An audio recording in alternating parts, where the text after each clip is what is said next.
মুসলমানের পিতা কয়টা? কেউ যদি বলে একটা পিতা, এই হচ্ছে জারজ সন্তান।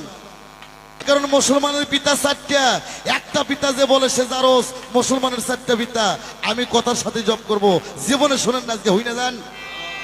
আর একটা কথা কই, এই মুন্সি সাহেব তোমাক কইতাছে, আর কাকু কই নাই, তোমাক কইলি হ্যাঁ বোঝা যাবে। যে বক্তা টাকা চুক্তি করে ওয়াজ করার জন্য যায়, আর ওয়াজ কেউ শুনতে যাবেন না। হ্যাঁ, যে মুন্সি দিবেন চুক্তি করে, টাকা চুক্তি করে ইমামতি করে, আর পিছনে নামাজ পড়তে যাবেন না। আল্লাহ রসুল বলছে কিনা মুন্সির পাশে নামাজ হবে না, কিনা মুন্সির হাতের জানাজা নিয়ে কেউ কবরে শুইও না। আর যারা টাকা চুক্তি করে ওয়াজ করে, আর ওয়াজ শুনতে যাবেন না। কার ওয়াজ শুনতে যাবেন, কার পাশে নামাজ হবে, কার হাতে জানাজা নিয়ে কবরে শুনতে হবে, আনোয়ার সরকার, আয়াম আনোয়ার সরকার সুন্দরভাবে তাফসীর দিয়ে ব্যাখ্যা করে দিবে। এর পিছনে নামাজ হবে, এর পিছনে হবে না। আল্লাহ বললেন ইন্নী যাইনুল ফি আরদি খলিফা। জাতির আদি পিতা কে বাবা? জাতির আদি পিতা হযরত আদম। পিতা কাক কয়, বাবা কাক কয়? পিতাও যাক কয়, বাবাও তাক কয়।